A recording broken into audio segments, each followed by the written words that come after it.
Time for me to catch the wave in this mother sucker. Time to catch the wave. What was that? I can't hear you. Time to catch the wave. Alright, I think I get it now. Time to catch the wave. Alright, one more time. I said it's Time to catch the wave. and then we gotta bring it on home. Time to catch the wave. All right. Welcome everybody to Catch the Wave. I am your host, Clifton Antoine. I'm here with Perry T. What up? What up? Dante Powell. What up, Cliff? And new to the cast, but an old friend, Arsenio Valentin. What's going on, man? Yeah, What's good? What's up, man? How are you? I feel great. This is good, man. I feel great. I'm glad that you are on the cast. We were roommates in college. Yes, we were. Man. Yes, we were. We had some crazy times, guys. I don't know. Like, Central was a dry campus, but my sophomore year, I think I drank every day. Easily every day. Every day from Every like day. August to October. Some would call that alcoholism. Yeah, most. That's the definition. It's of like, alcohol. yeah, you know, doctors and lawyers and everybody in the world who's smart, they would Right. call it this. Right. People with credentials. Yeah. Yeah. Oh, it was wild. Remember that time we had alcoholism together? Yeah. There's good times. You really get to know a person in those times. We drank in class. Like we were the definition of alcoholics. Like Damn, son. yeah, it was We bad. woke up early to drink one time. To Early? play a drinking game called Wizard Staves, where you drink a beer and then after you finish that beer, you tape the next beer to that beer. And each level, the rules change. I'm pretty sure that level 7, you have to go do like a random trust fall on somebody. It's just it gets wild. But we dressed up as wizards that day and jumped into a pond. Yep. All right. Damn. So what happens when you get to like level 7 and you go to like do a trust fall and like you trip and fall on them and then they just move off the way? I mean, you just got to deal with the consequences of what happens. That's the life of a wizard. What Right. happens when you try to cast a spell and you don't cast it? You deal with the Damn. consequences. I like how y'all's like college stories is like, yeah, we gonna go fuck ourselves up when you talk to your roommate. But if my roommate was to show up right now, I have to like catch him at the door and be like, whoa, real quick, do not mention any of them trains we ran. Don't talk about none I of mean, that. that went without saying. Yeah. Like, we're not gonna talk No, I'm about just saying the that's trains. the like, yeah, that's where we are in life. I'm like, I'm not about to get, you're not about to get me. Yeah. We had that conversation on the walk home. Yeah. We had that years back. Like, we never talk about it. Hey, I'm gonna tell y'all a true thing. My best friend, David, his name is David Hercules Strong the Fourth. What? David Hercules Strong the Fourth. He's from New Orleans. He's straight out of a comic book. He could be a comic book Is his character. catchphrase "Great Christmas"? It might as well be. His first son, he got his first baby mama pregnant when we were in our freshman year at college because I went on a date with this chick. I ended up smashing, and I like recorded audio of it, and then I played it back, and he was like, "Oh, you think you fucking?" And then the next day at work, he met a chick who just came up to the deli counter we were working at, and he got her number. And then he went and smashed, and then she ended up pregnant. Wow. So, like, To I know, one-up you. I don't, yeah. He named his first son Push Up. His name is Xavion. Yeah, Wow. so close. I was gonna say it means push up in That's some the, language. yeah. That's It means really strong, really strong. Yeah, Xavion Hercules Yeah. Strong. Young Xavion had to go on the Odyssey. Right. His middle name is. Do you even lift, bro? So yeah, them the kind of stories I have to like watch out for from college because I'm like I might fuck around and say something and be Right. like, wait a minute, Dante. Damn. Remember this time we was in a fucking competition and I forgot to pull out? Yeah. Damn. Also, this is just unrelated too. The chick I smashed hit me up one day after I posted a video of me doing stand up and was like, "You know, you're not that funny." She just wanted to be rude to me. Yeah, that's messed up. Damn. She just trying to get some attention. I know. I was like, I still fucked.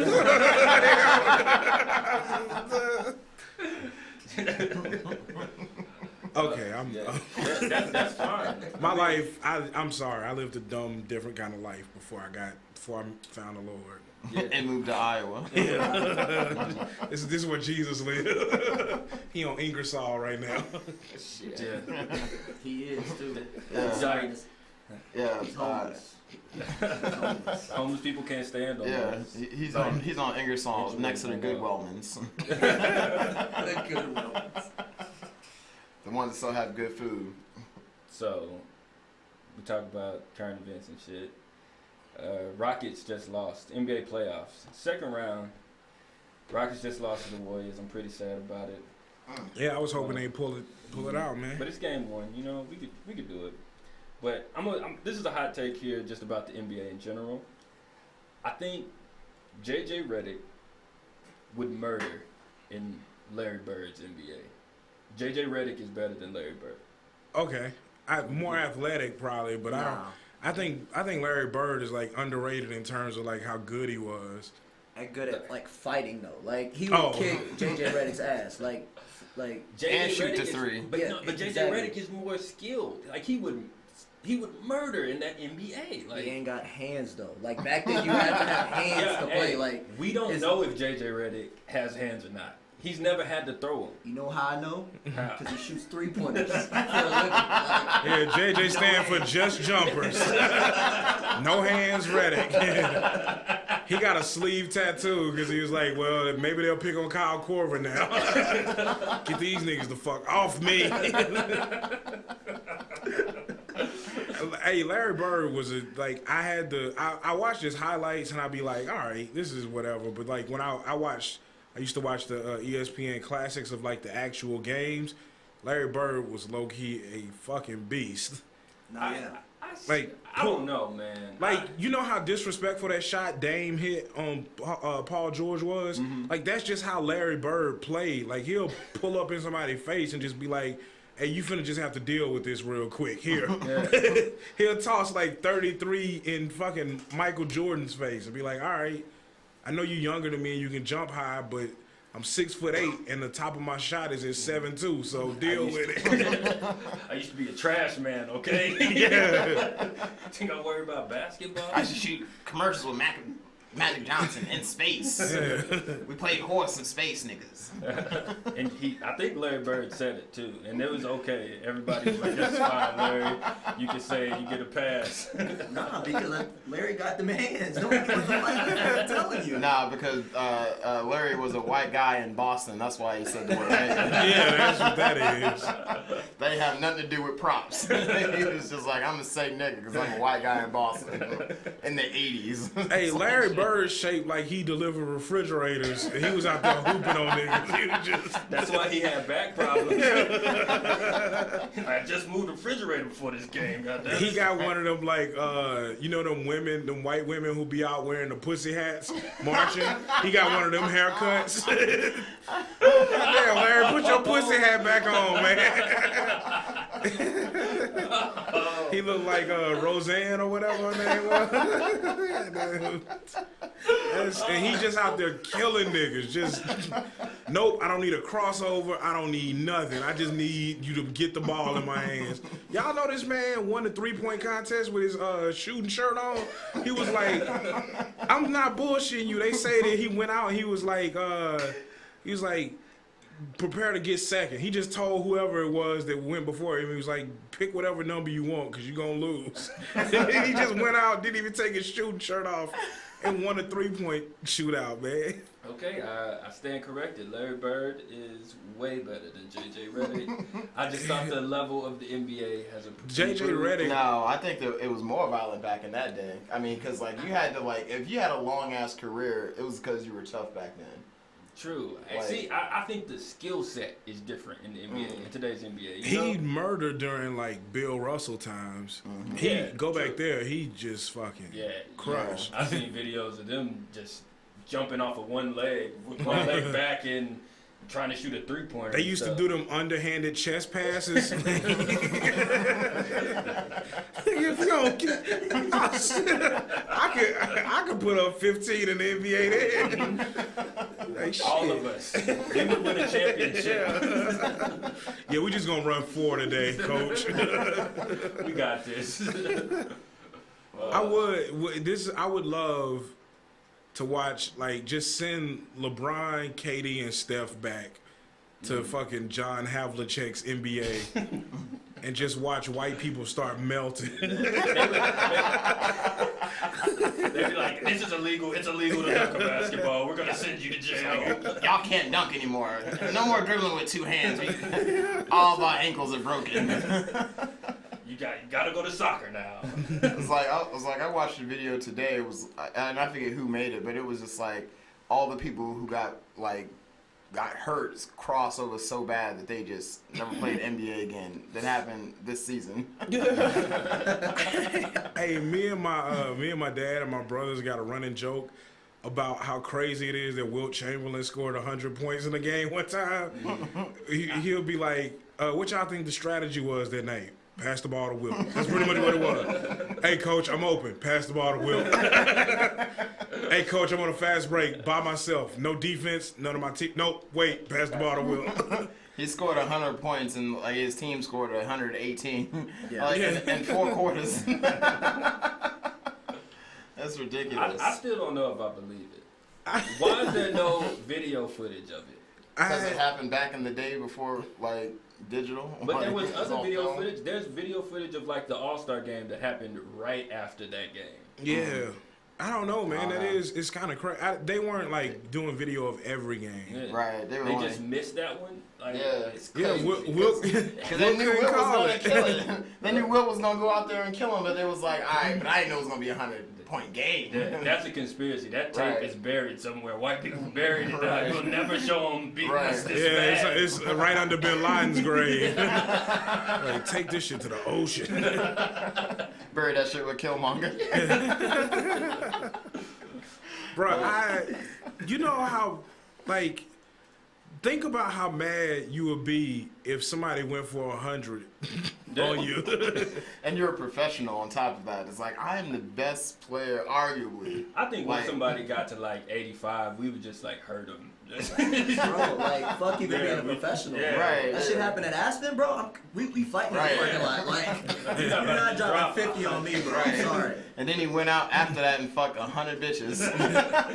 What? If you think about it, The math a day on Wilt Chamberlain's it comes out to 3 women a day for 20 years. That's what he had to be doing to fuck 20,000 women he claims. I mean, I think he fucked more than 3 bitches at a time, though. but then also he definitely fucked more than 20 years. Wilt was 7 feet tall. He had to be fucking at 13, and he played in the NBA, so he was fucking till he was about 60, until he died. Did he die? He probably had a heart attack, slapping a bitch in the ass get up off me, get up on me. I think I'm dying. But I'm coming. That's just disrespectful. Yeah. We gotta. Speaking of black celebrities dying, Prince's estate is apparently leaking bleeding $45 million. What? Where it's because he didn't have a will. Oh, that's right. Yeah. Because he didn't like contracts. It's just all that money. What? Okay, we're good. Just all that money, where is it gonna go now? Look, man, if they looking for somewhere to send it, your boy. Right. I was watching this guy, Boyce Watkins. I don't know. Yeah. I was Dr. watching Boyce him Watkins. talking about it. And he was saying it's definitely just because Prince didn't have a will. He amassed all of this wealth, but now it's just gonna go to some bank, some white bank, and it's gonna go to corporate America, and it could it should go to his family. Yeah, that sucks. But because he doesn't have a will, I don't know. Just he was trying to tell people should have wills. So yeah, but Prince didn't like contracts. He was like, listen, you're with my label or whatever, but I'm not gonna put anything down on paper because contracts are bullshit. He literally did not believe in contracts or the concept of like writing something down to hold a man to his word. That's messed. I mean, I hear you. That's cool, yeah. Yeah, but it's just the consequence of fucking, believe in contracts, nigga. I mean, shit. I mean, what else did you think was gonna happen? Prince was a dude and he was pretty. So like, you don't. Right. What the fuck did he need to give? Why did he need to care about anything in the world ever? He didn't care about T-shirts. Like, right. He's like, I'm gonna let this chest real. Like, it's just wealth he could have passed down to like his family though. Like That's he got true. so much money, and the fact that he just didn't do something as simple as have a will, like that money can't go to his family. Yeah, that's sad. But then, like I said, at the same time, I'm just like, yo, Prince probably just did not care. Prince was like, when I wake up tomorrow, am I still going to be exceptionally beautiful? Well, I mean, to that point, I think he was just concerned about making great music. He was just like, whatever. Like he's probably got like 300 albums in the vault, like Disney. Yeah. Like never been released. But who's gonna get that money? He just gonna keep releasing albums. They're about to release some on streaming services right now. More than anything, though, that's just bad management, though. True. Because that's what you have managers for. That's what you have agents for. Like, somebody should have like snuck it in. You know what I mean? And he just signed something on accident. At what age? Like, somebody should have just tricked him. Just like tricked him. Right. At what age? If Bill, you have that where was can't Bill play. Cosby when we needed him? You can't play Prince. Prince told you can't play him. Right. It's impossible Trying to to play Prince, you get played. Right. But just like at what age and the amount of money he had for somebody like, hey Prince, we just want to know who we should give it to. Just tell us. You know? Maybe he doesn't care. Like realistically, think about it. Like he would have made a tape if he don't like writing shit down.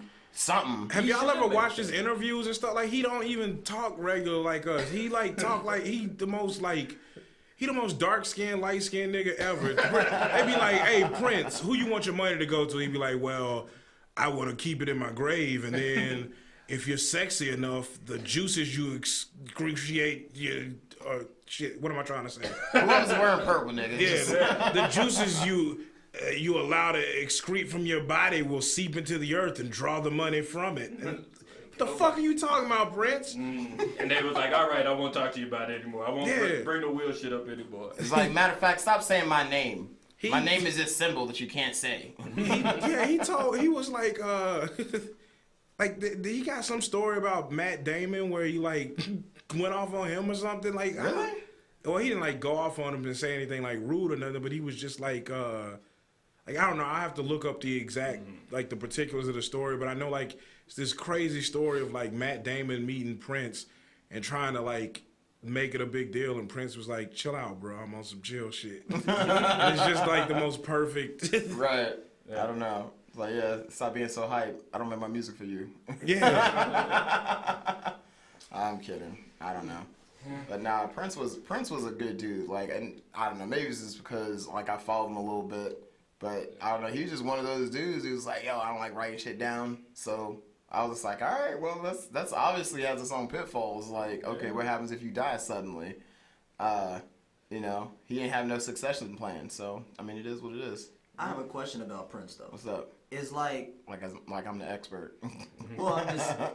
Do older white people not fuck with Prince? Like, is that like a common thing that they think he's overrated? I don't even know if it's older white people because, like, I was talking to this guy at my job, and he was just like, man, I didn't know Prince was that famous. And I was like, man, you were invited to the cookout until you said that. Like, I swear to God, like, I have a 40-year-old white friend, and he literally 2 days ago just texted me saying Prince was overrated. And, like, what? Why would he say What's that? his number though? Right. I'll fight him. I was like, we can't really be friends anymore. Right. I was like, nah, son. Like, I'm he not doing my job as your black friend. Yeah. Right. He played every instrument, made a whole album himself.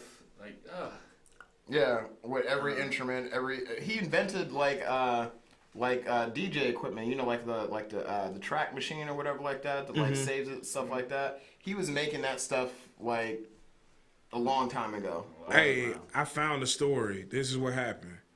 After the Bourne Ultimatum came out, there was a premiere in London. Prince came to it. Movie? Yep. Prince came to the premiere and got tickets for the cast to come see him perform.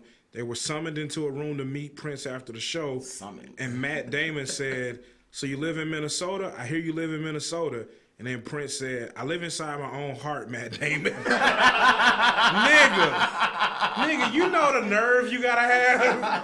That's some like dark skin, light skin nigga shit to be like, actually. You say that and then walk away. Yeah. Like Matt Damon sending love letters, like put a stamp on it and it just says Prince, and then he addresses inside Prince's heart.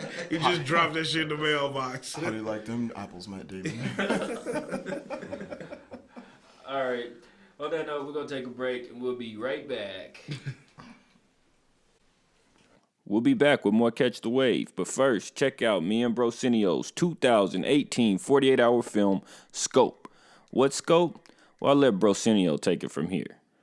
Scope, it was a great experience to create with people that some people I've created with a lot, some people I've never created with. So in that aspect, it was different, interesting experience. I don't think it turned out quite how we all thought it would or wanted it to. But when you're working in like 48 hours to make something and put it out, not just like make it to work on it after that, but like to be done in 2 days, you just got to make decisions and you got to put something out there. And that's what we did. We put something out there. But it's something that, hey, I think it definitely was like top in the city and, you know, wasn't the best, but definitely wasn't the worst. So, hey, check out Scope.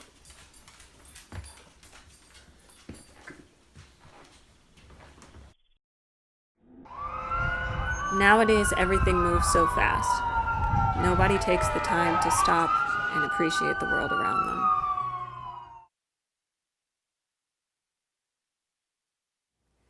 Sometimes I just have to get away.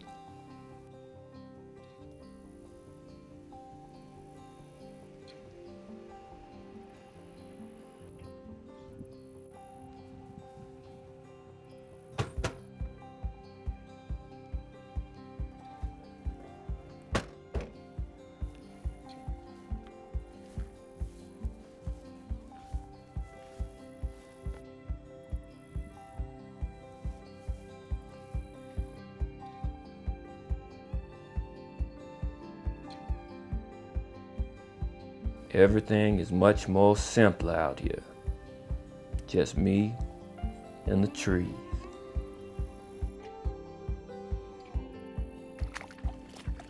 They say go where you feel most alive. Well, I never left. Except once. It was hot. No trees, not like here. Food sucked too. We had no control over what we ate. Mother Nature did not provide. So when I got back, I promised I would never leave here again. A place where everything you need is there for the taking. All you have to do is go get it. When I was little, I'd sit on my dad's lap and just stare at the vast nothingness that was our farm. I'd ask, "Daddy, what are we looking at?" He'd take a deep breath and smile and reply, Everything, baby. Everything.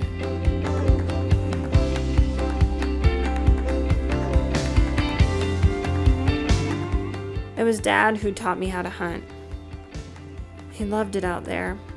He'd leave for days at a time. I'd run behind his truck and yell, "Why am I always last?"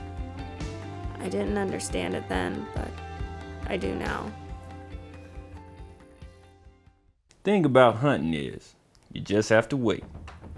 Nothing like the thrill of tracking something.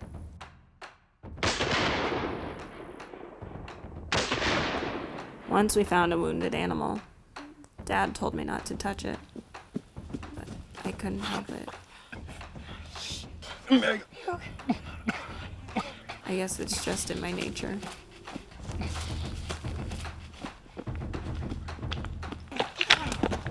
Someone's shooting at us, guys. Stay fucking here. I don't know. Hey, stay here. What I'm gonna do is I'm gonna go for that tree. And when I go for that tree, you guys just fucking figure out where he's coming from. I don't know.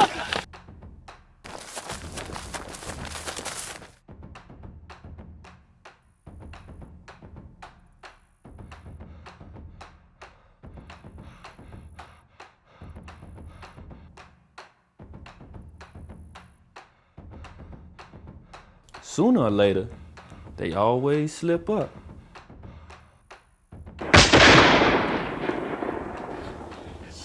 Where are you going?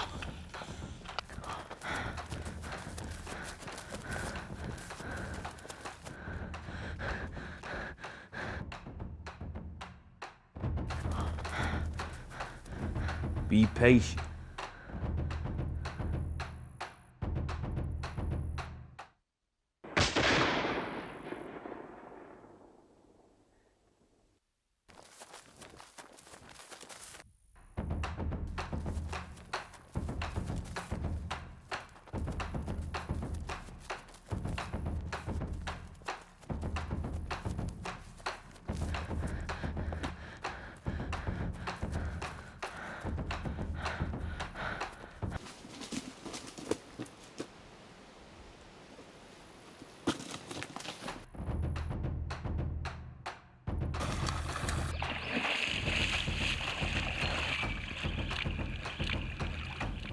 And remember, the hunter is always smarter than the prey.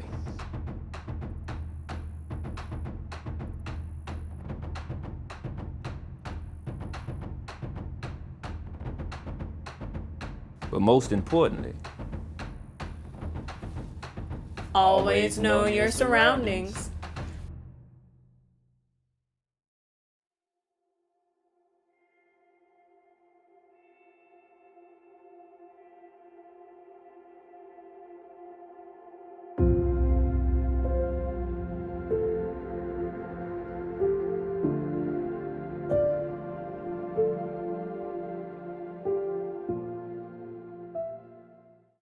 And we are back.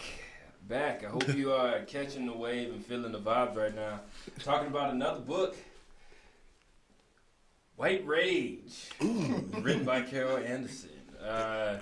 This one is good. She starts basically documenting like all the times that the system has been used to hold back black people after the Civil War.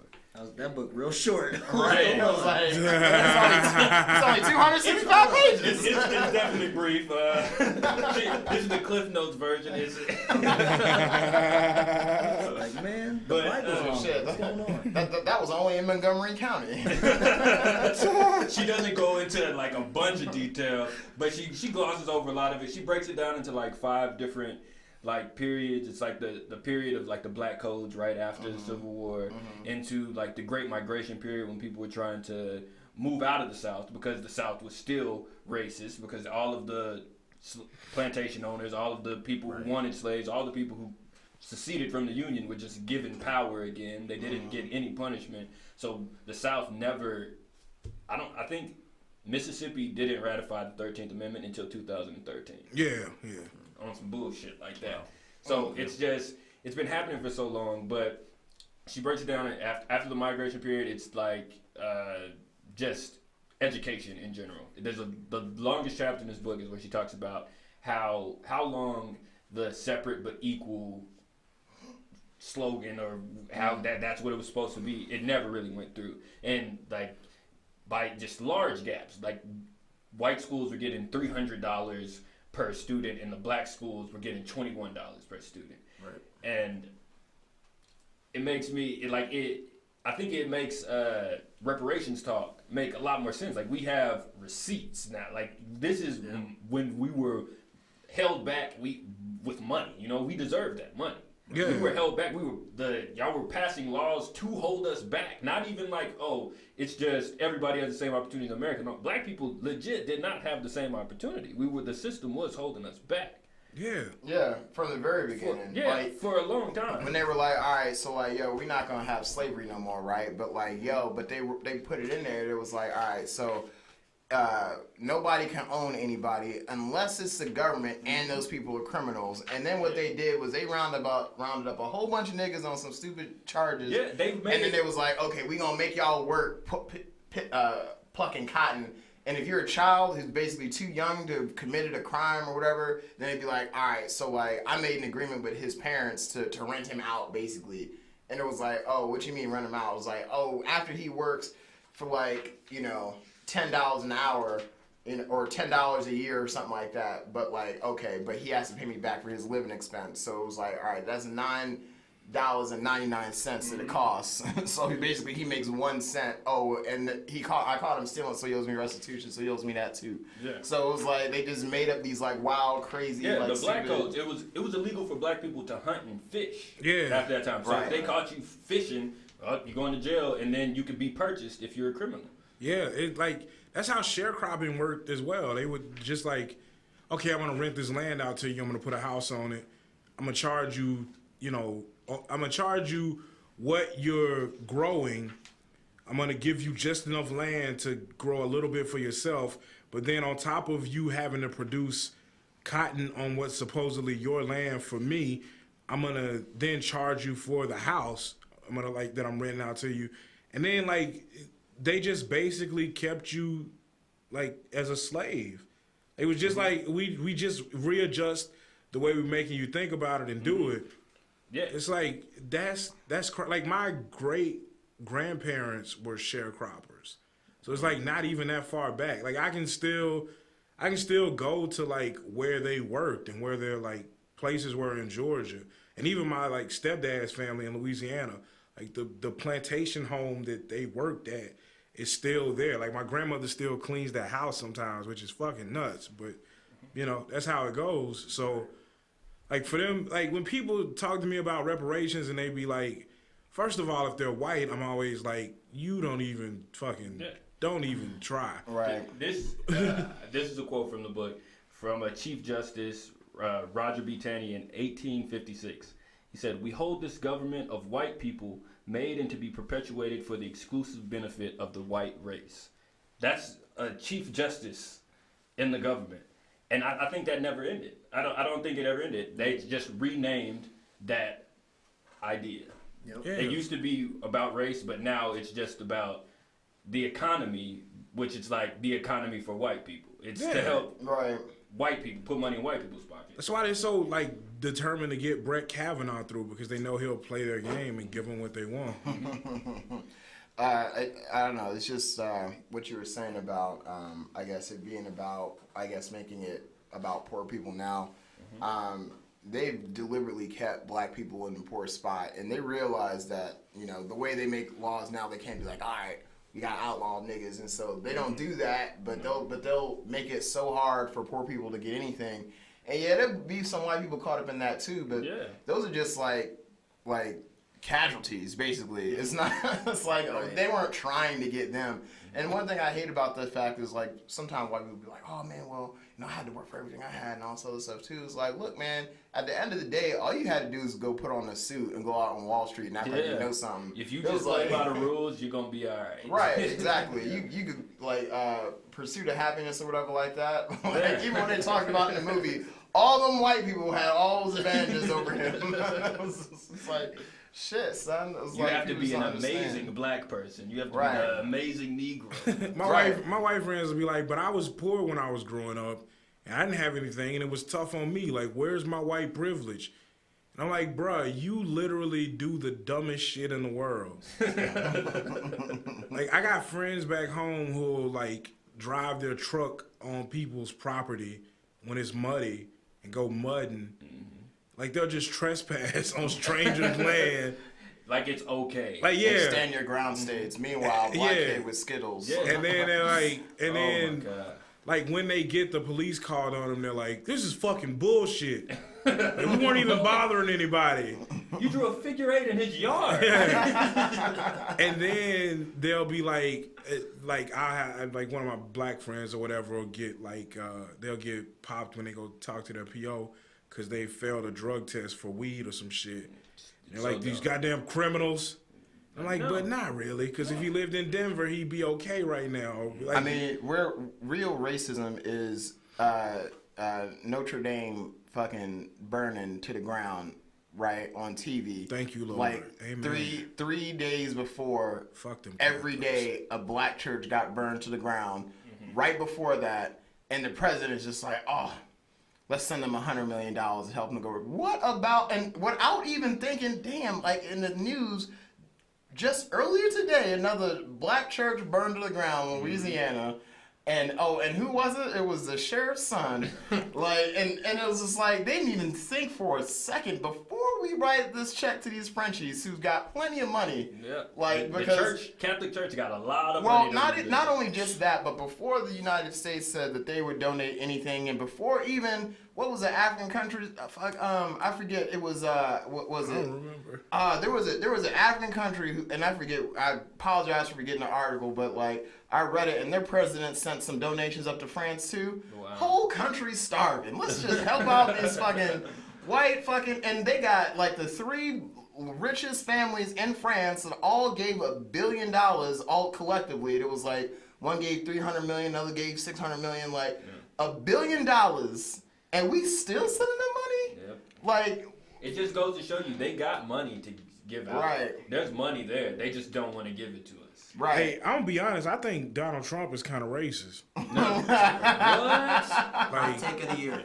like sometimes, shit. just sometimes though, just not all the sometimes, time. right? Yeah. Oh, that's a big hot take. Never mind. I know, I'll take it right? back. That's Y'all right. see he said something about the second pick in the NFL draft? Nick Bosa, because Yeah, Nick no. Bosa like him. Nick Bosa Yeah. had to delete a bunch of tweets and shit because he called out Cap Yeah. and then Said he's a And then the clown? 49ers. Yeah, no and people then he- drafted him. Yeah. I thought the 49ers weren't going to do it because it would be just way too controversial to just Yeah. show that it's like, oh, y'all don't support Colin Kaepernick at all, but this white dude that's against him, y'all support him? Okay, so y'all picking a side too. Good to know. Good to know, 49ers. Well, I don't know, man. I hate the way that the whole NFL draft even works because it's like, all right, everybody who want to enter the draft, come to this football field and do a whole bunch of tricks for us so we can measure how good you are. Oh, I'll pay $25 million for that nigga right there. It's He like, runs real fast. like Oh. we may as well just go down to the pier and get up a whole bunch of boxes and just have a whole bunch of white people coming through and just looking at a whole bunch of niggas' teeth and Yeah. shit. They- Like, it's like that whole process to me is just like, wow, I can't believe niggas are signing up for this shit still. The owner of the Texans, which is my favorite team last year, he said something about, he was like, the football players kneeling at the anthem is like the inmates running the prison. Yeah. Yeah. I remember that. Yeah. So it's like, oh, that's definitely a plantation mentality. I mean, He's I the can't owner. even be mad at that analogy. I mean, with regard to what I just said. But he's white, though. He's the owner. He's a I'm just plantation saying, owner. like, yeah, but I mean, that just means that I'm not crazy in my assessment of it. Yeah, If the no. guy who's sitting there owning look at the whole situation, I mean, to a certain extent, like he's right to think that way. I mean, obviously not right in societal mind. I'm just saying, like, Didn't that dude end logically, up dying? Didn't Bob McNair die? I think he might have. Hell yeah, was God he is hit good. by a black bus? Yeah. That's God. Nothing but God. Amen, brother. That's why Notre Dame or however the fuck you say it, Burn. Like, fuck them. I know, right? Catholics literally be fucking little kids and All the time. and all they want to do is talk shit about R. Kelly. Like, get the fuck out of here. Like, Right. you're not about to do this. I got to preschool and yeah, shit. I'm about to get these jokes off on y'all, bitches. You not about to be out here just fucking. And they do it in the States. Like, it's universal. Like, guess what the Worldwide. fucking Catholic Church got in common? All y'all priests are just fucking little boys. Yep, pretty much. All across, in every different language. Ludacris probably got a fucking song you can remix for Catholic I priests. fuck boys. I fuck boys in different dioceses. Nate Dogg in heaven frowning at us. Nate Dogg, these niggas embarrassing. That's bullshit to me though. That they really. Like, they try to cover the shit up and let it be okay. And it's some of that's the worst shit you could do is, like, if you are, like, I know this is kind of patriarchal and, like, outdated in terms of the way I think of it. And I get that. But when you're men and you're taking advantage of, like, children or, like, old people and women, to me, that's, like, the lowest form of yourself you can be. And so when I see them they just turn a blind eye to that shit, I'm always like, bro, how do you live with yourself like that? Because I don't know, man. Like, I always see these guys who are like, if anything happens to my daughter, if that had been my daughter, I would have done this, that, and the other. It's like, yo, there are people out there for real, fucking kids, and nobody's like, I know this is controversial and terrible, but like, there's gonna come a day where a police officer is gonna be beating the shit out of a little black kid, and it's gonna trigger a black father to shoot him right through his dumb fucking face for going out of line during his job, and people are gonna like vilify the black dude, and I'm gonna be on Facebook praising him, sending money to his books, and people are gonna think I'm a shitty human. But like, you gotta deal with the shit you put out there. So when the police are putting that out there, that they can just manhandle you when it eventually hits the fan, you gotta deal with it. So the same thing with the Catholic Church. When the motherfuckers show up and start shooting your shit up like they've been doing mosques and like burning your shit down like they've been doing black churches, like you might just have you might just be due. Like it might just be your turn. Yeah. Right. For sure. And that's the thing, though. The Catholic Church will probably kill people. They'll probably hire soldiers to protect their churches. For sure. They're not afraid to Mercenaries. spill blood. Yeah. Right, yeah, exactly. Looking for gold Jesus rocks. Like, what the fuck? The Holy Grail. Right. We murdered the whole town and didn't find it. Right. The army of England and the church and all this. I do like that Catholics don't like using rubbers though, so save that. That'll be the page I run up there and grab out the Bible and be like, all right, we're gonna keep this one. What if Catholics became anti-vaxxers? Like, wouldn't that just solve everything? I be thinking about becoming an anti-vaxxer. I just to promote it. I got all my shots, but you shouldn't take yours. Because my drive on 235 is getting a little troublesome. I need some of y'all niggas to die off. Save me 5 minutes. I've been vaccinated. I'm good. Oh, shit. Don't believe in the cure. Just get measles. It's good for you. Man, it's somebody out there, like, due for some polio. It's a whole bunch of, I shouldn't even say that shit. I was about to say it's a whole bunch of little white babies. Cause there ain't never been no little black babies, anti-vaxxers and shit. Shit. I was looking up the other day. Immune to it already. I googled black anti-vaxxers, and there was like a couple of articles where they like it was just like some fringe niggas who was just trying to get on TV, like they was pulling the Kanye. And, like, the white person interviewing him, you could tell they were, like, very much, like, trying to make the story themselves. They'd be like, but you recognize that you're not the only black person who thinks this way. There could be you and dozens up to thousands of other people who think this way. And then one lady was like, well, I'm the only black person at most of the things I go to, but, you know. I'm the only black person at Klan meetings. Like, shit, she tried, but it didn't work. Oh, snap, son. I don't know. But if you think about it, for everything that white people be paranoid about, is like black people actually have a reason to be paranoid about it. It's like, look at these shots. Like, I remember what they did in Tuskegee. I don't trust these white people. Mm-hmm. Like, white people ain't got no Tuskegee plague. Like, what do y'all got to be skeptical about? Fucking autism. That's what white people think, that if you like are special needs, that's the worst shit in the world. They like, no. I'd rather autism than the measles. Nigga, I'd rather autism than being white. You telling me I could be autistic, but I'm still a nigga? Like, I'm in. There's an autistic basketball player. He went D1. He's like the first autistic player. Bruh, I'm gonna be honest with you. If you like get me in a room, you put a gun in my head, you like, Dante, be honest about something right now that you shouldn't say. I'd be like, in my mind, white people are just autistic black people. That's it. They burn in the sun.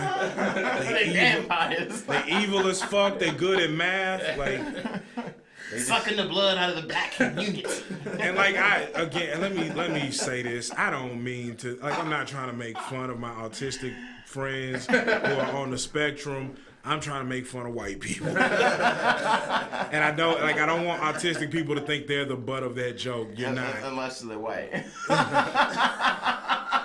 I love because I have a cousin who'll hit me up and be like, that's not funny, right? Like, being on the spectrum is no different than like you being an idiot. I'm like, well. I'm on the spectrum. I'm always like, you're actually smarter than me if you want to be honest. So, but yeah, that's. You were saying black people have a reason to be scared for everything. I'm saying like more so than the white people who is scared for that stuff. But like even anything, even just like, oh, I'm scared that a white person is going to do something violent. Or they say black people do violent shit. Mm-hmm. I just noticed today that one of my neighbors has a Confederate flag on the back of his truck.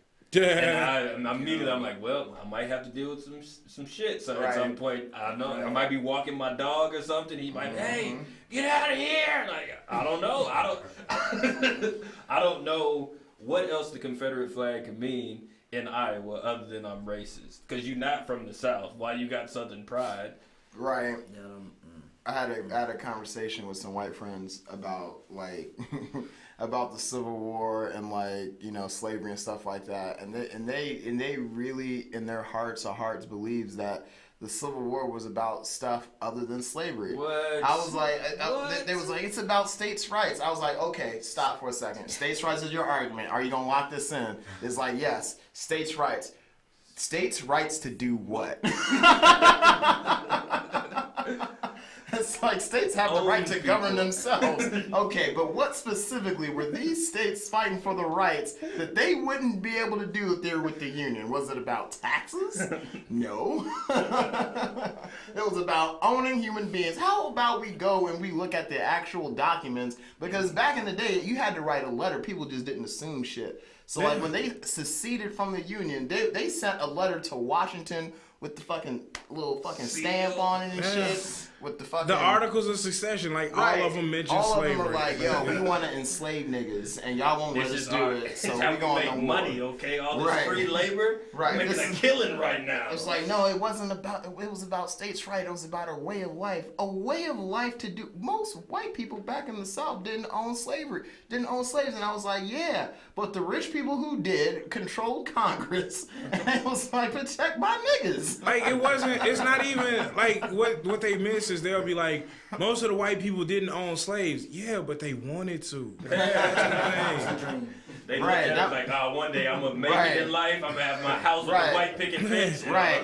Think about it. House of niggas. Think about it. Back in the day when you were growing up and you were a teenager, what was some of the major purges that you wanted to have to prove that you were an adult? Like back in the 80s, maybe it was buying a car. Maybe when we were younger, it was like, all right, I gotta go get my first computer, like my first real computer. Then I'm gonna get a car. Then I'm gonna get, I don't know, some other shit. Like back in the day, it was like, listen, the first thing I need to do to make it, I gotta buy me a nigga. That's it. Then I'm gonna get me a wife. Then I'm gonna get my nigga to carry me and my wife into our beautiful house. They had commercials about it. Other slave owners would be like, you got good credit, bad credit. Don't worry about it. Come on down to Nigga Hut. 0 down, 0% financing for the first 3 months. They had check cashing businesses. It was like, loan your nigga out to us for 2 weeks until your next paycheck. And that's like What's some Confederacy notes? It trips me out because they'll be like, well, like the Irish were slaves too. And I'm like, shut the fuck up. Yeah, I don't want to do this anymore. If the Irish were slaves, what they had to do to get away? Run into a crowd. They had to walk. Run into a crowd, put a hat on. Right. I'll go to them all. These niggas will never find me. They turn into Russell Crowe in an action movie. They just fold a newspaper up and put it under their arms. They just get some black. They do that dumb mouth move white people be doing. Hey there. Hey Todd, good to see you, bud. No, not a slave. I'm a good American white guy. Right. All right, believable to me. You tell me if you see any of those black niggers anywhere. And then let me try the shit. Hey there, Dante. What up, Todd? Wait a minute. Wait a second. Hold on. Are you reading right now? Is that a newspaper? came under your arm. Whoa! I just dropped that motherfucker. It's flies out here. I'm trying to hit the motherfucker. It's like, wait a second. You have a newspaper. That means you can read. You done broke the law, Dante. We gotta take you off to jail so we can make you a slave. This is the new laws you made. Oh shit. Yeah. I think we're gonna take another break on that note. We'll be back. Man, like, I want to bash white people from the 1960s now. Yeah. It's like we've been bashing white people from the 1880s and shit. Yeah. I'm trying to bash modern white people. I said earlier though, I think that's why we can't get reparations because we're going back too far for them. We need to just go back like a couple of decades, get those reparations first, and then we can go back a little further after that. Get them used to pain. You know, yeah, get them used to it. Maybe a little, little lump sums first before we just throw out the whole checkbook. That's the key. We gotta just go back a little bit. Yeah, I'm gonna need $5. We're gonna get this layaway reparations. I'm fucking with it. I'm fucking with it. Niggas used to that. Maybe a big time white country celebrity will just pop into Walmart and pay off all the white people's reparations. Billy Ray Cyrus. Billy Ray Cyrus coming through. And then Ellen, you better go on Steve Harvey and figure this shit out. All right, y'all. We'll be back. Alright, just give me $10. Work up for me. Bro, A little behind the scenes action from the filming of Scope. While we were working on this project, I had a torn Achilles and I was very limited physically. So shouts out to my boy Javier for carrying me across the lake on his back. True teamwork. Also, everybody that worked on this worked really hard. We only had 48 hours to put something together, and we did that, and we all were not happy with it, but that's just because we hold ourselves to a higher standard than everybody else. At least we finished it, and that's all that matters. We've all felt weird about putting it out, and now it's out on the internet, and we hope you enjoyed it. His hot air goes up, right? Alright, we gonna do plugs? Yeah. Alright, I'm almost ready. Go ahead. Okay. All right, y'all. That's been our show. Hope you caught the wave, felt the vibes, had a really good conversation. This one was fun. What you got to plug, Perry? First thing I wanted to plug is I started my own comedy page. It's Perry T Comedy. It's on Facebook. I'll be sharing different stuff from Black Iowa Streams, stuff that I'm doing, places where I'm at. I'm going to be going on tour with a bunch of white guys.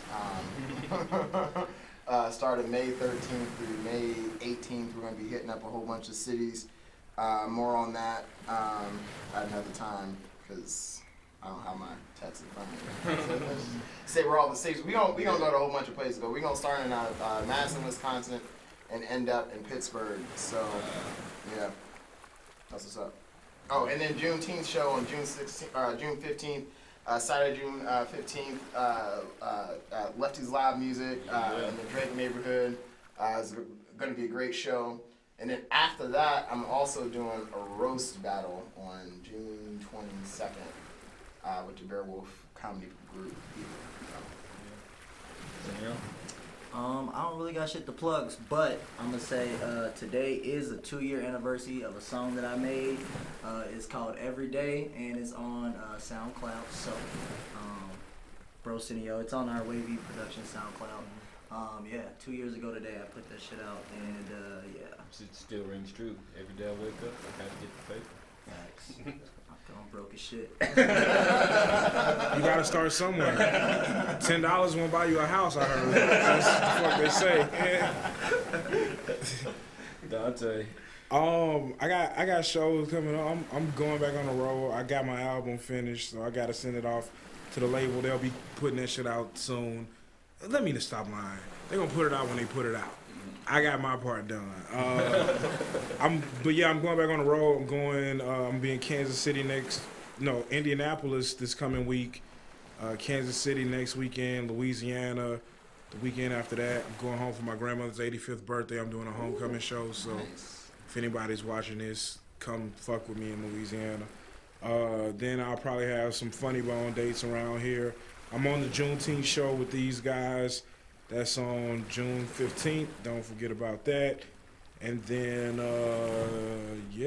I got shit coming up, but I'll do those as we get closer because I want to keep doing this podcast. So,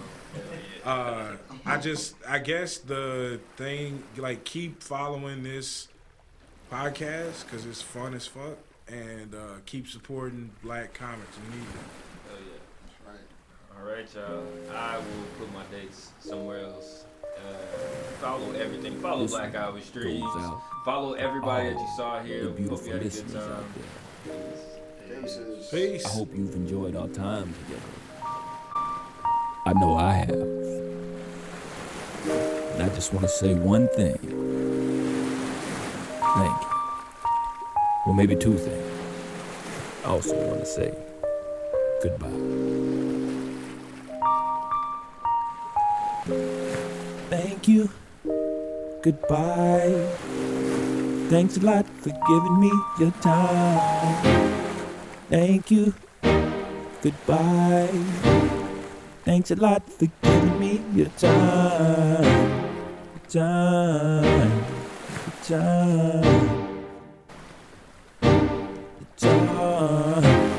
Thank you. Goodbye. Thanks a lot for giving me your time. Thanks a lot for giving me your time. Thank you. Goodbye. Thanks a lot for giving me your time.